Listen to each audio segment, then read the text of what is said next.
우리 받으실 하나님의 말씀은 베드로전서 1장 13절에서 17절입니다.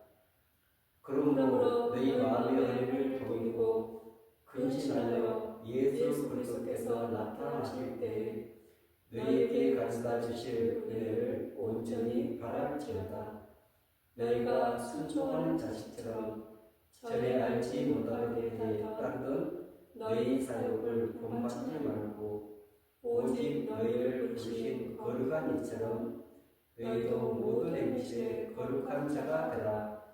기록되었으되 내가 거룩하니 너희도 거룩할지어다 하셨느니라. 외모로 보시지 않고 각 사람의 행위대로 심판하시는 일을 너희가 아버지라 부른즉 너희가 나그네로 있을 때를 두려움으로 지으라. 아멘. 할렐루야. 오늘도 그리스도 예수 안에서 좋은 일이 일어날 줄 믿습니다. 아멘. 오늘 베드로전서 1장 13절에서 17절 말씀을 근거로 해서 모든 행실에 거룩한 자가 되라, 이런 제목으로 함께 은혜 나누는 시간 갖도록 하겠습니다. 아멘.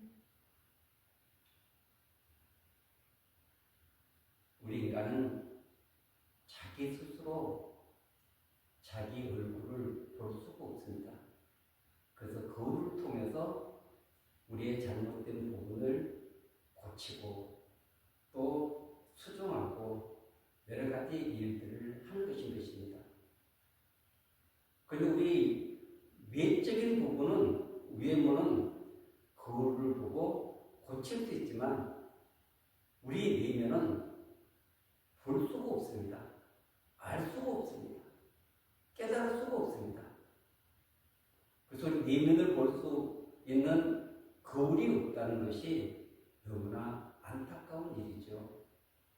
그런데 그것을 볼 수 있는 것이 성경입니다. 성경을 통해서 우리 마음의 상태를, 생각의 상태를, 우리의 현재의 모습을 정갈하게 볼 수 있도록 하나님께서 말씀으로 우리에게 역사하고 계시는 것입니다. 그런데 그 말씀을 그냥 자장가로 또 읽으라니까 어쩔 수 없이 읽는 그런 모습으로 성경을 대하면 절대 우리 삶에 변화가 나타나지 않습니다. 왜냐하면 그것을 통해서 우리 영혼이 잘못된 부분을 수정을 하고, 그리고 하나님과 올바른 관계를 맺고 은혜 안에서, 하나님의 사랑 안에서 아름답게 성장하고 성숙해 가야 되기 때문에 그렇습니다. 그런 우리 인간의 타락된 본질을, 죄의 본성을 잘 알지 못하면, 깨닫지 못하면 종교 생활만 하다가 이 세상을 끝날 수 있습니다. 여러분, 그것이 얼마나 무서운 일인가, 그것을 깨달아야 되는 것입니다. 지금 강대상에서 수없는 말씀이 선포되고 있지만 우리 영혼을 깨끗하게 하고 하나님 앞에 설 수 있고 우리 내면이 정말 정결하게 되어서, 그래서 그리스도를 닮아가는 거룩한 신부의 영성, 이런 부분은 너무나 미약하다는 것을 알 수 있는 것입니다. 여러분, 성경의 한쪽 면만 가지고 성경을 해석해 버리니까 지금 이런 결과가 나타나는 것입니다. 거룩의 문제도 예수 그리스도의 피로 우리를 거룩하게 만들어 줬으니까, 죄 용서를 우리에게 허락해 주셨으니까 그것이 전부라고 생각합니다. 여러분, 오늘 본문을 보세요. 뭐라고 나왔습니까? 오늘 우리 제목인데 15절에 보면 오직 너희를 부르신 거룩한 이처럼 너희도 모든 행실에 거룩한 자가 되라. 아멘. 그래서 그분이 거룩하지만 우리를 예수의 피로 거룩하게 씻어줬지만 모든 행실에 있어서 삶에 있어서 거룩한 자가 되라고 권면하고 있는 것인 것입니다. 이것을 뭐 다른 사람에게 주는 말씀입니까? 오늘 베드로전서 1장 1절과 2절에 보면 이렇게 나와 있습니다. 예수 그리스도의 사도 베드로는 본도, 갈라디아, 갑바도기아, 아시아와 비두니아에 흩어진 나그네 곧 하나님 아버지 미리 아심을 따라 성령이 거룩하게 하심으로 순종함과 예수 그리스도의 핏부름을 얻게 하여 택하심을 받은 자들에게 편지하느니 은혜와 평강이 너에게 더욱 많을지어다. 아멘. 그래서 하나님 아버지께서 미리 아심을 따라서 성령의 거룩하게 하심으로 성령이 그들 가운데 임재함으로 말미암아서 그래서 그 십자가 보혈로 그들을 거룩하게 해 주셨다는 것입니다. 그리고 순종함과 예수 그리스도의 핏부림을 얻게 하여 택하심을 받은 자들에게 예수의 그 피, 그 보혈만이 우리를 정결하고 깨끗게 주실 수 있는 것입니다. 그런 지금 하나님의 백성들이 어떤 일에 있어서 흩어졌다는 것입니다. 흩어진 나그네, 그 소아시아의 여러 곳에 흩어져 있는 그들에게 오늘 편지를 보내고 있습니다. 근데 그들이 어떤 상태인지를 우리에게 보여주고 있는데 3절에 보면 우리 주 예수 그리스도의 아버지 하나님을 찬송하노라. 그의 많으신 공의대로 예수 그리스도를 죽은 자 가운데서 부활하게 하심으로 말미암아 우리를 거듭나게 하사 소한 소망이 있게 하시며 아멘. 하나님께서 이루신 놀라운 일들을 여기서 찬송을 하고 있습니다. 그래서 그분의 국률대로 예수 그리스도를 죽은 자 가운데서 부활하게 하심으로 말미암아 그 때문에 우리에게 거듭나게 하고 산 소망이 있게 한 것은 그리스도의 죽으심과 부활, 하나님의 그 국률하심을 따라서 이 모든 것들이 이루어지게 되는데 우리를 거듭나게 하사 산 소망이 있게 하시며 아멘. 거듭나지 않으면 말씀을 깨달을 수 없습니다. 예수님을 나의 주인으로 모시고 살 수가 없습니다. 그분의 인도를 따라 살아갈 수가 없습니다. 그렇기 때문에 반드시 거듭나야 되는 것입니다. 중생해야 되는 것입니다. 위로부터 태어나야 되는 것입니다. 그리고 산 소망은 이 세상의 소망들은 전부 다 땅의 것들입니다. 그런데 여기서 산 소망이라고 말하는 것은 예수 그리스도의 재림을 통해서 완성될 우리 육체의 부활, 완성될 하나님의 나라 이 모든 것들이 그때 이루어지기 때문에 여기서 산 소망이라고 말씀하고 있는 것입니다. 우리가 이 땅에서 뭐 많은 소망들이 있죠. 내 자녀들이 잘 되고 또 어떤 내가 성취하는 일들이 이렇게 크게 번성케 하고 창뵙게 되고 이런 모든 것들은 전부 다 땅에 있는 것입니다. 근데 이 산 소망은 하늘에 아직 이루어지지 않는 이 소망을 지금 말씀하고 있는 것입니다. 오늘 지금 그것을 붙잡고 오늘도 믿음의 길을 걸어가고 있는데 4절에 보면 썩지 않고 더럽지 않고 새하지 않은 유업을 잊게 하시나니 곧 너희를 위하여 하늘에 간직하신 것이라. 아멘. 이 세상에 썩지 않는 것이 있습니까? 더러워지지 않는 것이 있습니까? 새하지 않는 것이 있습니까? 아무리 이제 철도 금도 전부 다 시간이 가면은 이렇게 차츰차츰 닳아지게 되어 있는 것입니다. 그런데 여기 세상의 것과 같지 않는 썩지 않고 더럽지 않고 새하지 않는 유업, 이것이 우리를 기다리고 있는 것입니다. 그래서 이 유업을 잊게 하신 우리 주 예수 그리스도와 하나님, 그래서 너희를 위하여 하늘에 간직하신 것이라. 땅에 간직된 것이 아니라 하늘에 간직된 것입니다. 그것을 우리는 볼 수 없지만 믿음의 눈으로 바라보면서 산 소망을 가지고 오늘 믿음의 길을 달려가는 우리들이 가져야 될 자세에 대해서 13절 이하에서 우리에게 말씀하고 있는 것입니다. 그런 너희들은 이 땅에 나그네로 살면서 어떻게 살아가야 되는지에 대해서 우리에게 구체적으로 말씀하고 있는 줄 믿습니다. 그렇기 때문에 이런 삶 소망이 없고 우리에게 그 하늘에 간직된 그 영원한 것, 지금 그것을 향해서 달려가는 우리들에게 이 세상을 어떻게 살아가야 되는가, 그 삶의 자세, 태도, 우리가 그래서 그 주님 앞에 서는 날까지 추구해야 될 이런 우리의 믿음의 모습들을 우리에게 요구하고 있는 것입니다.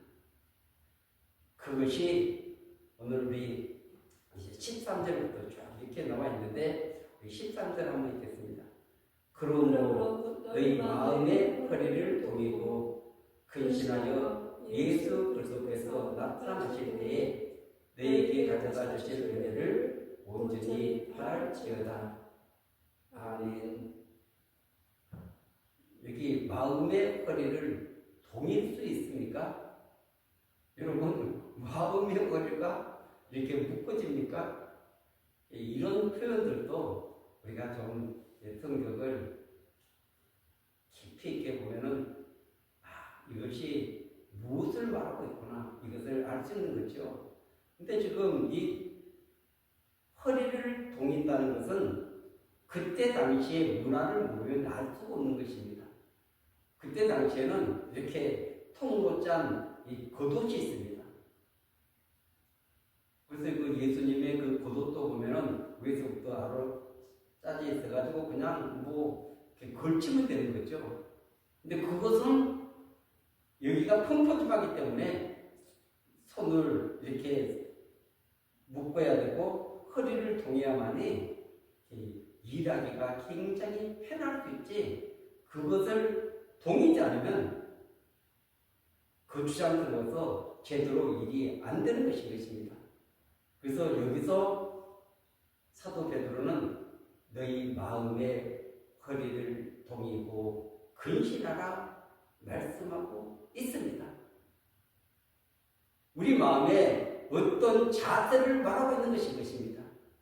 근신의 자세를 말씀하고 있는 것인 것입니다. 이런 자세를 취하지 않으면 그 일을 할 때 걸려가지고 제대로 할 수가 없는 것입니다. 그 원하는 만큼 능률도 나타나지 않고 여러 가지 방해 요소가 되는 거죠. 그래서 지금 마음의 허리를 동이고 근신해서 예수 그리스도께서 나타나실 때에 주님은 반드시 다시 나타나십니다. 2000년 전에 이 땅에 나타나셨지만 그러나 재림 때 반드시 나타나게 되어 있습니다. 그런데 이 땅의 성도들은 어느 날 나의 생명이 다 하는 날 그 주님 앞으로 불려갈 수밖에 없습니다. 그래서 내 인생의 종말이 올 때 그것이 오는 거죠. 그리고 그 재림 때 우리는 그분 앞에 설 수밖에 없는 그런 존재들인 것입니다. 그렇기 때문에 우리가 이 세상을 어떻게 살아가야 되는지에 대해서 너무나 적나라하게 말씀하고 있는 것입니다. 그래서 그분이 그 주님께서 만왕의 왕 그 주님께서 나타나실 때 너에게 가져다 주실 은혜를 온전히 바랄지어다. 주님의 은혜 아니면 우리는 살아갈 수가 없는 존재인 것입니다. 그분이 생명도 주었습니다. 건강도 주었습니다. 달란트도 주었습니다. 우리 삶 속에 하나님으로부터 오지 않는 것은 단 하나도 없습니다. 그런데도 수많은 사람들이 은혜를 모르고 은혜 받은 자답게 살아가는 것이 아니라 내 힘과 내 능력을 살아가면서 이 세상을 살아가고 있습니다. 그러나 그분은 우리에게 모든 것을 주셨기 때문에 지금 우리에게 하나는 십사들은 너희가 순종하는 자식처럼 전에 알지 못할 때 따르던 너희 사욕을 본받지 말고, 사욕이란 말은 욕망이라는 말인 것입니다. 우리 인간의 욕망은 끝이 없습니다. 수많은 사람들이 이 인간의 욕망을 따라서 살아가고 있습니다. 근데 우리는 이 욕망을 따라 살아가는 그런 존재가 아닌 것입니다. 나는 그리스도와 함께 십자가에 못 박히고 이제는 내가 산 것이 아니요 내 안에 그리스도께서 사시는 것입니다. 그래서 그분의 말씀에 하나님께 복종하라. 이제 하나님의 자녀가 되었으니 하나님께 순종하라, 복종하라 말씀하고 있는 것입니다. 하나님의 자녀로 안 삼아줬으면 복종할 필요가 없는 거죠. 순종할 필요가 없습니다. 그런데 그 지옥에 가야 될 그 죄덩어린 하나님과 원수된 분리된 그 사람들을 하나님과 화목하게 만들고 연합되게 만들어 주시고 은혜를 베풀어 주셨기 때문에 그래서 순종하라 말씀하고 있는 것입니다.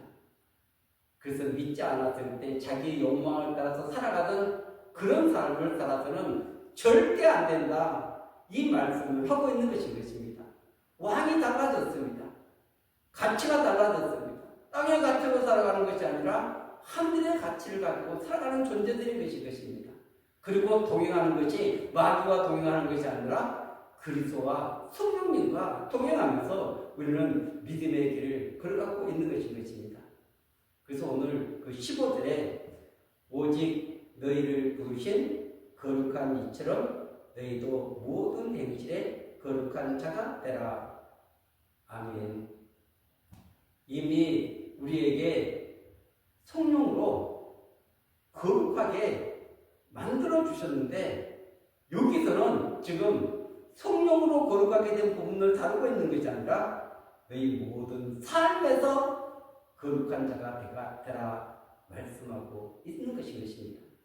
거룩이라는 것이 악으로부터 분리되어서 하나님께 헌신된 것을 가르치고 있는 것입니다. 이 세상은 다 악과 연결이 되어 있습니다. 붙어 있는 것입니다. 그 욕망이라는 것이 뜯어보면 다 그런 것입니다. 그런데 지금 여기에서 분리되어서 구별되어서 그래서 이 경건이라는 것은 하나님을 닮아가며 섬기는 삶을 말하고 있는 것입니다. 그래서 거룩과 경건 이 두 가지를 우리에게 요구하고 있는 것이죠. 근데 여기에서 그냥 거룩한 자가 되라 그랬으면은 그래도 우리 마음이 굉장히 좀 그래도 편하고 부드러울 것입니다. 근데 여기에서 너희도 모든 영이질에 거룩한 자가 되라. 참 너무나 어려운 말씀을 우리에게 주고 있는 것입니다. 그렇다고 이 말씀은 어려우니까 빼버려? 여기서 오려내버려? 절대 성경은 그런 식으로 우리가 읽어서는 안 되는 것입니다.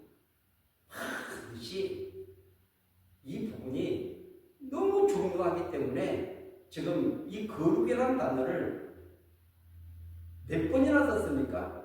15절에 2번 썼습니다. 그리고 16절에 기록되었으되 네가 거룩하여 너희도 거룩할지어다. 또 2번이나 썼습니다. 이 지금 거룩이라는 단어가 베드로 전서에만도 여러 번 등장합니다. 그래서 우리가 아까 읽었던 1장 2절에도 성령이 거룩하게 하신 이렇게 하면서 계속 이런 거룩이라는 단어를 수없이 등장시키고 있습니다. 그래서 모든 행실에 거룩하라 그런 다음에 16절에 기록되었으되 이것은 성경에 기록이 됐다는 것입니다. 레위기 11장 44절, 레위기 19장 2절, 레위기 20장 7절에 그래서 하나님이 거룩하니까 너희도 거룩하라 이렇게 4개에 3번씩이나 이 말씀을 기록을 해놨습니다. 그렇기 때문에 지금 베드로 사도는 이 4개에 있는 이 말씀을 인용을 하면서 봐라 거기에 기록되어 있지 않느냐 하나님만 거룩한 것이 아니라 너희도 거룩할지어다 이렇게 하셨다는 것입니다. 지금 믿음으로 어렵게 됐으니까 마음대로 살아가는 그리스도인들이 너무나 많은데 지금 하나를 알고 둘을 모르는 거예요. 균형 잡힌 신앙생활을 모르기 때문에 이런 어리석은 신앙생활 하면서도 하나님 앞에 설 수 있다고 이렇게 자신하고 있는 것입니다. 17절 한번 보세요. 외모로 고치지 않고 각 사람의 행위대로 심판하신 일을 너희가 아버지라 부른즉 너희가 나그네로 있을 때를 두려움으로 지내라. 아멘. 여기서 외모로 고치지 않고 우리 사람을 그냥 그 사람만 보면은 그 사람이 어떤 사람인가 우리가 잘 알 수가 없습니다. 겉은 번지름한데 그 안에는 썩어있는 사람들이 참 많이 있죠. 겉을 보면은 정말 보잘것없는데 그 안이 내면이 너무나 아름다운 사람도 있습니다. 깨끗한 사람도 있습니다. 정금 같은 사람도 있습니다. 그렇기 때문에 외모로 봐서는 알 수가 없습니다. 그런데 하나님은 외모로 보시지 않고 각 사람의 행위대로 심판하시는 일을 너희가 아버지라 부른즉 아버지에 대해서 지금 각 사람의 행위대로 심판한다. 이 부분은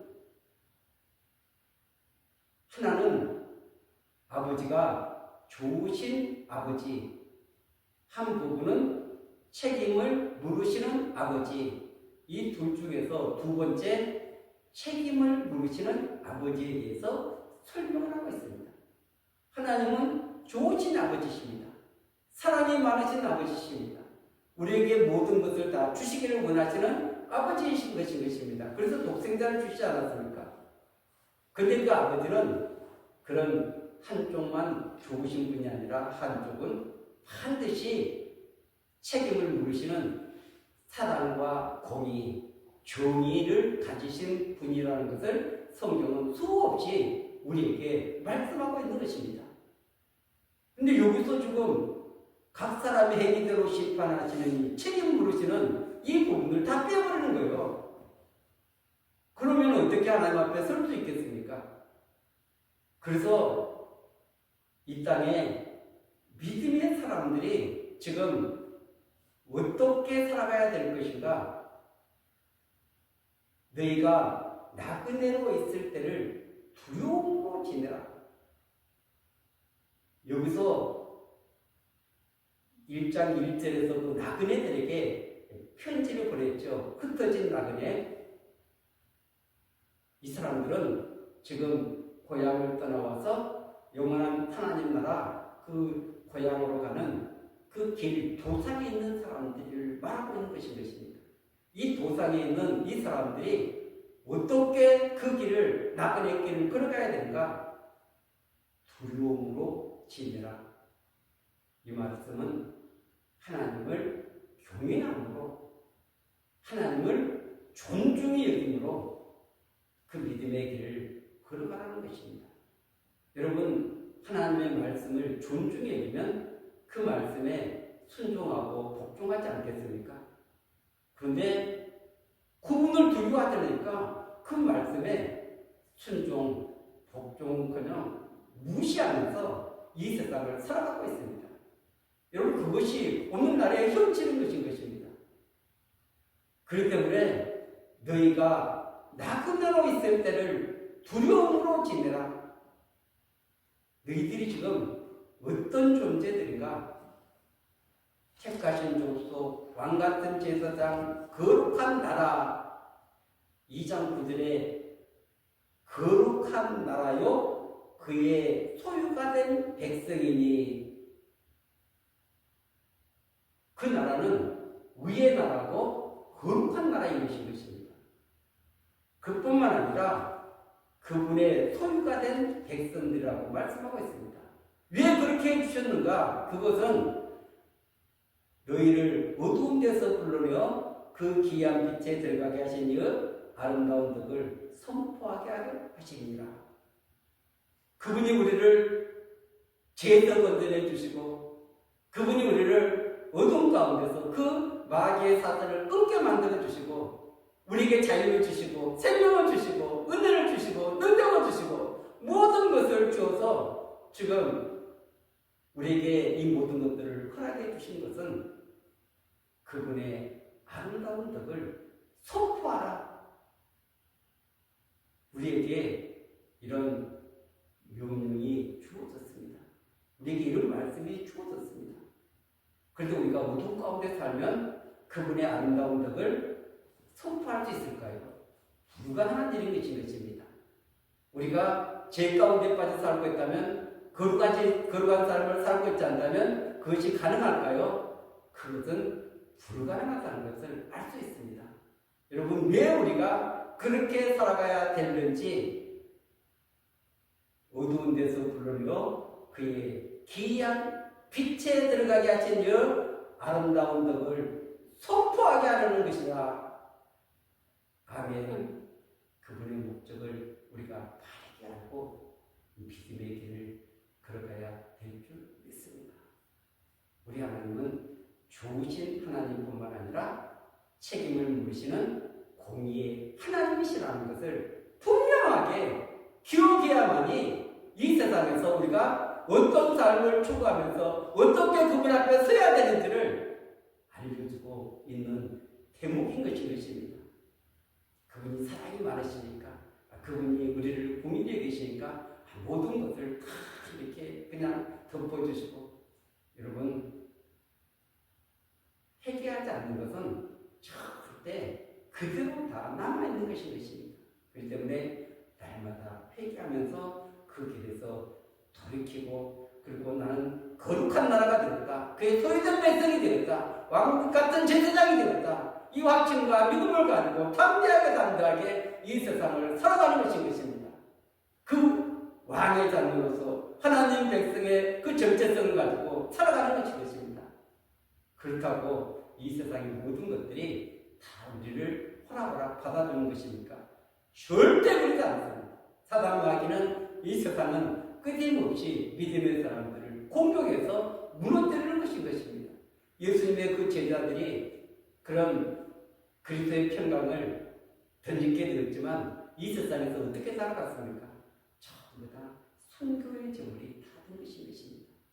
여러분, 우리 안에 그리스도의 평강이 심어졌다고 해서 이 세상에서 우리가 그냥 모든 것을 누리면서 이렇게 살아가는 것이 아니라, 이 세상은 우리에게 절대 호의적이지 않다. 그런 가운데서도 우리는 평강을 잊지 말고 그 주님의 인도를 따라서 올바리 믿음의 길을 걸어가야 되는 것입니다. 그렇기 때문에 우리가 추구해야 될 삶의 목표가 무엇인지를 분명히 알고 거기에 걸맞는 삶을 살아가라고 우리에게 요구하고 계시는 줄로 믿습니다. 이런 삶 속에서 그분과 깊은 교제가 이루어지고 그 성령에 이끌림 받는 아름다운 세계가 되게 될 줄 믿습니다. 그분은 오늘도 우리를 선한 길로 이끄십니다. 가장 좋은 길로, 영광의 길로 인도하고 계시는 줄로 믿습니다. 그분의 인도를 따르는 저와 여러분들이 되시기를 예수 그리스도 이름으로 간절히 축원드리겠습니다. 아멘.